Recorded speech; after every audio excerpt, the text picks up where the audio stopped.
नमस्कार, Thakur study point में आप सबका स्वागत है। मैं आज आप लोगों के बीच लेकर आ चुकी हूँ एचपी टेट जीके सीरीज 2025 जो कि टेट के एग्जाम के पॉइंट ऑफ व्यू से काफी महत्वपूर्ण होने वाली है। वीडियो को शुरू करने से पहले अगर आप मेरे चैनल पर नए हैं तो चैनल को सब्सक्राइब करें, साथ ही बेल आइकन प्रेस करें और अगर आपको वीडियो पसंद आए तो वीडियो को लाइक एवं शेयर जरूर करें। चलिए वीडियो को शुरू करते हैं। सबसे पहला प्रश्न, पुष्कर मेला कहाँ पर आयोजित होता है? इसका सही उत्तर हो जाएगा ऑप्शन डी, अजमेर, राजस्थान में। पुष्कर मेला कहाँ पर लगता है?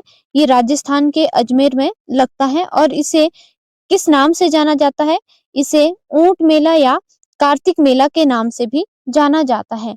अगर आपसे पूछा जाता है कि भारत का सबसे बड़ा ऊंट मेला कहाँ पर लगता है? भारत का सबसे बड़ा ऊंट मेला अजमेर, राजस्थान में लगता है। इसे पशुधन व्यापार के लिए प्रसिद्ध माना जाता है। अब हम कुछ महत्वपूर्ण मेले की बात करने वाले हैं, जैसे कि सोनपुर मेला। जो सोनपुर मेला है ये कहाँ पर लगता है? सोनपुर बिहार में लगता है।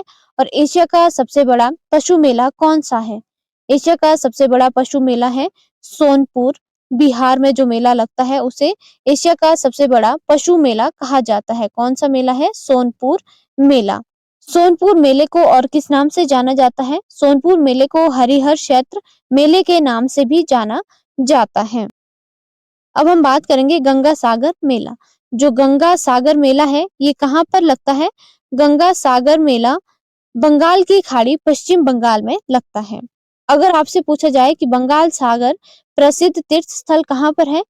गंगा सागर प्रसिद्ध तीर्थ स्थल पश्चिम बंगाल में स्थित है। नेक्स्ट है हेमिस गोम्पा मेला। जो हेमिस गोम्पा मेला है ये कहाँ पर लगता है? हेमिस गोम्पा मेला लद्दाख में लगता है। और लद्दाख का सबसे बड़ा मठ कौन सा है? लद्दाख का सबसे बड़ा मठ है हेमिस मठ।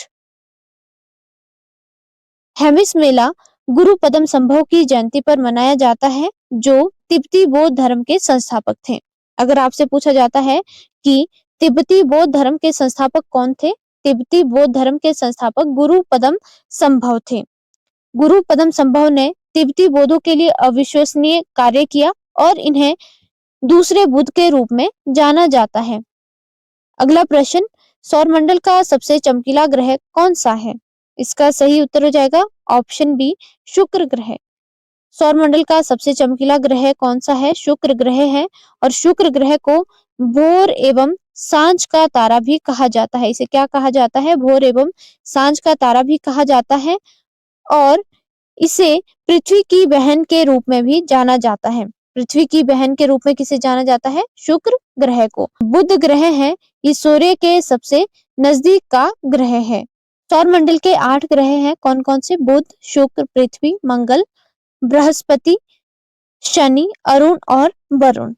अब हम बात करेंगे मंगल ग्रह की। जो मंगल ग्रह है इसे लाल ग्रह के नाम से भी जाना जाता है। नेक्स्ट है बृहस्पति। बृहस्पति सौरमंडल का सबसे बड़ा ग्रह है। नेक्स्ट है शनि। शनि ग्रह का रंग कैसा है? इसका ग्रह पीला है और इसके चारों ओर छल्ले होते हैं। नेक्स्ट है अरुण एवं वरुण। अगर आपसे पूछा जाए कि सौरमंडल का सबसे ठंडा ग्रह कौन सा है? वरुण। इसे नेपच्यून भी कहा जाता है। और सूर्य से सबसे दूर कौन सा ग्रह है? सूर्य से सबसे दूर भी वरुण ग्रह है। अगला प्रश्न, अंतरराष्ट्रीय युवा दिवस किस दिन मनाया जाता है? इसका सही उत्तर हो जाएगा ऑप्शन बी, 12 अगस्त को। अंतरराष्ट्रीय युवा दिवस 12 अगस्त को मनाया जाता है और इसकी शुरुआत 1999 में कब की गई थी? इसकी शुरुआत 1999 में संयुक्त राष्ट्र महासभा के द्वारा की गई थी। अगर आपसे पूछा जाता है कि भारत में राष्ट्रीय युवा दिवस कब मनाया जाता है? भारत में राष्ट्रीय युवा दिवस 12 जनवरी को मनाया जाता है। किसके उपलक्ष्य पर? इसे स्वामी विवेकानंद की जयंती के उपलक्ष्य पर मनाया जाता है। यहाँ पर ऑप्शन में दिया गया है 11 अगस्त। 11 अगस्त को राष्ट्रीय बेटी दिवस के रूप में मनाया जाता है। यहाँ पर दिया गया है 13 अगस्त। 13 अगस्त को अंतरराष्ट्रीय अंगदान दिवस के रूप में मनाया जाता है। अब हम बात करेंगे कुछ और महत्वपूर्ण दिवस के बारे में। भारत का स्वतंत्रता दिवस कब मनाया जाता है? भारत का स्वतंत्रता दिवस 15 अगस्त को मनाया जाता है। और 5 सितंबर को कौन सा दिवस मनाया जाता है? 5 सितंबर को शिक्षक दिवस के रूप में मनाया जाता है। नेक्स्ट है 29 अगस्त। 29 अगस्त को राष्ट्रीय खेल दिवस के रूप में मनाया जाता है। उसके बाद आता है 5 अक्टूबर। 5 अक्टूबर को विश्व शिक्षक दिवस के रूप में मनाया जाता है। अगला है 8 सितंबर। 8 सितंबर को अंतर्राष्ट्रीय साक्षरता दिवस के रूप में मनाया जाता है। और लास्ट है 14 सितंबर। 14 सितंबर को हिंदी दिवस के रूप में मनाया जाता है। अगला प्रश्न, किस राज्य को भारत का गहना कहा जाता है? इसका सही उत्तर हो जाएगा ऑप्शन ए, मणिपुर को।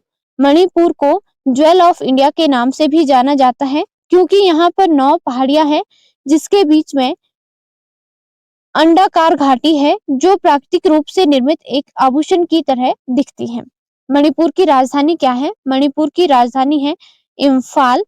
और मणिपुर का शास्त्रीय नृत्य कौन सा है? मणिपुर का शास्त्रीय नृत्य है मणिपुरी। मणिपुर में एक प्रसिद्ध झील है, कौन सी झील? लोकटक झील। और अगर आपसे पूछा जाता है कि विश्व का एकमात्र तैरता हुआ उद्यान कहाँ पर स्थित है? विश्व का एकमात्र तैरता हुआ उद्यान मणिपुर में स्थित है। और इसका नाम क्या है? इसका नाम है काबुल लामजाओ। यहाँ पर ऑप्शन में दिया गया है नागालैंड। नागालैंड की राजधानी क्या है? कोहिमा। अगला प्रश्न, छांब नृत्य हिमाचल प्रदेश के किस जिले से संबंधित है? इसका सही उत्तर हो जाएगा ऑप्शन बी, किन्नौर से। किन्नौर के प्रसिद्ध लोक नृत्य कौन कौन से हैं? छांब नृत्य, वाक्यांग, क्यांग, बोयांगछू और लांबर नृत्य। जो लांबर नृत्य है ये हिमाचल प्रदेश के किन्नौर एवं लाहौल स्पीति में मनाया जाता है। किन्नौर एवं लाहौल स्पीति में मनाए जाने वाले और नृत्य कौन कौन से हैं? जैसे मुखौटा लाहौल स्पीति एवं किन्नौर में मनाया जाता है। यहाँ पर ऑप्शन में दिया गया है चंबा। चंबा के प्रसिद्ध लोक नृत्य कौन कौन से हैं? डेपक, झांझर एवं झाकी एवं हांतर और घुरेई। यहाँ पर ऑप्शन में दिया गया है सिरमौर। सिरमौर के प्रसिद्ध लोक नृत्य कौन कौन से हैं? जैसे रासा, जूरी और बिरसू। यहाँ पर ऑप्शन में दिया गया कुल्लू। कुल्लू में है करथी, दिल्ली नाटी, खड़ यात्रा। जो खड़ यात्रा है ये एक देव यात्रा है जो कि तलवार के साथ पूरी की जाती है। अगला प्रश्न, भारतीय सेना की सेना प्रशिक्षण कमान का मुख्यालय भारत में कहाँ पर स्थित है? इसका सही उत्तर हो जाएगा ऑप्शन सी, शिमला में। भारतीय सेना की सेना प्रशिक्षण कमान का मुख्यालय शिमला में स्थित है। भारतीय सेना में कितनी कमान है? भारतीय सेना की 7 कमान है, जिसमें से कि उत्तरी कमान उधमपुर जम्मू कश्मीर में स्थित है, पश्चिमी कमान चंडीगढ़ में है और दक्षिण पश्चिम कमान है जयपुर में पर है, दक्षिणी कमान है पुणे में और मध्य कमान कहाँ पर है? मध्य कमान है लखनऊ में और पूर्वी कमान है कोलकाता में। अगर आपसे पूछा जाए कि भारतीय सेना दिवस कब मनाया जाता है? भारतीय सेना दिवस 15 जनवरी को मनाया जाता है। और भारतीय सेना का हेडक्वार्टर कहाँ पर है? भारतीय सेना का हेडक्वार्टर नई दिल्ली में स्थित है। अगर आपसे पूछा जाए कि एनडीए एकेडमी कहाँ पर स्थित है? एनडीए एकेडमी खड़गवासला पुणे में स्थित है। अगर आपसे अगला प्रश्न पूछा जाता है कि नेशनल डिफेंस कॉलेज कहाँ पर स्थित है? नेशनल डिफेंस कॉलेज नई दिल्ली। अगला प्रश्न अगर आपसे पूछा जाता है कि शिमला में थल सेना का मुख्यालय स्थायी रूप से कब स्थापित किया गया था? शिमला में थल सेना का मुख्यालय स्थायी रूप से 1864 में स्थापित किया गया था। और इसे शिमला से दिल्ली के लिए कब स्थानांतरित किया गया था? इसे शिमला से दिल्ली के लिए 1941 में स्थानांतरित किया गया था। अगला प्रश्न, हिमाचल प्रदेश में कौन सा जिला सेब उत्पादन में शीर्ष पर है? इसका सही उत्तर हो जाएगा ऑप्शन डी, शिमला जिला। सेब के उत्पादन के कारण इसे भारत का बागवानी राज्य भी कहा जाता है। अगर आपसे पूछा जाता है कि शिमला जिले के किस स्थान पर अमेरिकी किस्म के सेबों की खेती कब शुरू की गई थी? हिमाचल प्रदेश के शिमला जिले में अमेरिकी किस्म के सेबों की खेती 1918 में कोटगढ़ में सैमुअल स्टॉक के द्वारा शुरू की गई थी। अगर आपसे पूछा जाए कि हिमाचल प्रदेश के किस जिले में सर्वाधिक आम का उत्पादन होता है? सर्वाधिक आम का उत्पादन कांगड़ा जिले में होता है। और अंगूरों की घाटी रिब्बा कहाँ पर है? अंगूरों की घाटी रिब्बा किन्नौर में स्थित है। अगला प्रश्न, हिमाचल प्रदेश की सबसे उपजाऊ घाटी कौन सी है? इसका सही उत्तर हो जाएगा ऑप्शन ए, बल्ह घाटी। हिमाचल प्रदेश की सबसे उपजाऊ घाटी बलह घाटी कहाँ पर स्थित है? ये मंडी में स्थित है। और इसकी ऊंचाई कितनी है? इसकी ऊंचाई 800 मीटर है। अगर आपसे पूछा जाए कि बलह घाटी को और किस नाम से जाना जाता है? बलह घाटी को सुंदरनगर घाटी के नाम से भी जाना जाता है। यहाँ पर 1962 में भारत एवं जर्मनी की संयुक्त कृषि परियोजना से अद्भुत आर्थिक विकास हुआ था। यहाँ पर ऑप्शन में दिया गया है सांगला घाटी। सांगला घाटी को बसपा घाटी के नाम से भी जाना जाता है और ये कहाँ पर स्थित है? सांगला घाटी किन्नौर में स्थित है। जो बसपा है ये सतलुज नदी की सहायक नदी है और ये किन्नौर जिले की सबसे सुंदर घाटी है। यहाँ पर ऑप्शन में दिया गया है चंबा घाटी। चंबा घाटी को रावी घाटी के नाम से भी जाना जाता है। अगला यहाँ पर ऑप्शन में दिया गया है कुल्लू घाटी। कुल्लू घाटी को देव घाटी के नाम से भी जाना जाता है। अगर आपसे प्रश्न पूछा जाता है कि इमला बिमला क्या है, तो इमला बिमला घाटी का नाम है जो कि मंडी में स्थित है। अगर आपसे पूछा जाए सोलंग घाटी कहाँ पर स्थित है? सोलंग घाटी कुल्लू में स्थित है। और बंदर घाटी कहाँ पर है? बंदर घाटी चंबा में स्थित है। अगर आपसे पूछा जाता है कि दून एवं स्प्रून घाटी किस जिले में स्थित है? दून एवं स्प्रून घाटी किस जिले में स्थित है? ये सोलन जिले में स्थित है। अगला प्रश्न, सतधार झरना किस जिले में स्थित है? इसका सही उत्तर हो जाएगा ऑप्शन बी, चंबा पंचपुला में ये स्थित है। कहाँ पर स्थित है? ये चंबा के पंचपुला में स्थित है। और कौन से पानी का ये झरना है? ये ठंडे पानी का झरना है। चंबा के प्रमुख झरने कौन कौन से हैं? जैसे धार, धंचो और कालिका। यहाँ पर ऑप्शन में दिया गया है कुल्लू। कुल्लू में विशिष्ट, खीरगंगा, कसौल एवं मणिकरण गर्म पानी के चश्मे हैं। और कुल्लू में एक झरना ठंडे पानी का है, कौन सा? रहला, जो कि मनाली में स्थित है। कहाँ पर स्थित है रहला? रहला जो झरना है ये मनाली में स्थित है और ये ठंडे पानी का झरना है।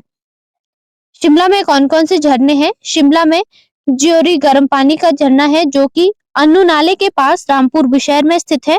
और दूसरा है शिमला में चैडविक जो कि समर हिल में स्थित है और ये ठंडे पानी का चश्मा है। अगर आपसे पूछा जाए कि लूंड एवं ददराना चश्मे कहाँ पर स्थित है? लूंड एवं ददराना चश्मे बिलासपुर में स्थित है।